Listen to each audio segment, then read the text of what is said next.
السلام علیکم دوستو، سٹوری ٹائم میں خوش آمدید۔ امید ہے آپ سب خیریت سے ہوں گے۔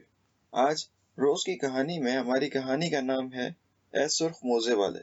شیر کے بیمار ہونے کی خبر سن کر سارے جانور اس کی عیادت کو پہنچے۔ شیر بہت خوش ہوا، لیکن لومڑی کو غائب دیکھ کر بولا، لومڑی نہیں آئی۔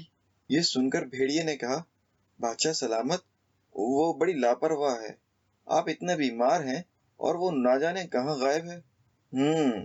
اگر وہ آئے تو مجھے خبر دینا، شیر نے کہا۔ تھوڑی ہی دیر ہوئی کہ لومڑی وہاں آ گئی۔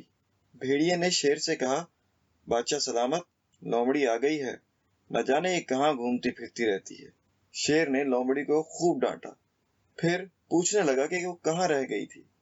لومڑی کہنے لگی، حضور، چونکہ آپ بیمار ہیں اسی لیے میں آپ کے لیے دوا تلاش کر رہی تھی، اور یوں مجھے یہاں آنے میں تھوڑی سی دیر ہو گئی۔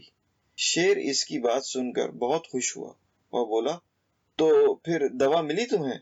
اس پر لومڑی نے کہا، حضور، مجھے معلوم ہوا کہ بھیڑیے کی پنڈلی میں ایک دانے کے برابر کوئی چیز ہوتی ہے، وہ آپ کے لیے بے حد فائدہ مند رہے گی، شرط یہ ہے کہ اسے آپ خود نکال لیں۔ اس کی بات ختم ہوتے ہی شیر نے اپنا پنجہ بھیڑیے کی پنڈلی میں گاڑ دیا اور یوں بیچارہ بھیڑیا لہو لہان ہو گیا۔ اس دوران لومڑی خاموشی سے وہاں سے کھسک گئی اور راستے میں بیٹھ کر بھیڑیے کا انتظار کرنے لگی۔ تھوڑی دیر بعد جب بھیڑیا اس کے قریب سے گزرنے لگا تو اس نے دیکھا خون اب بھی اس کی پنڈلی سے نکل رہا تھا۔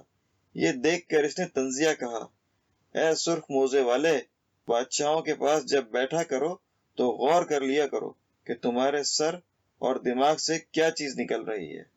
فائدہ: کسی اور کے لیے کبھی بھی برا نہیں سوچنا چاہیے، ورنہ کبھی بھی انسان خود اس میں پھنس جاتا ہے، بلکہ ہر بات سوچ سمجھ کر کریں۔ ایسی بات کریں جس سے آپ کو بھی اور دوسرے لوگوں کو بھی فائدہ ہو۔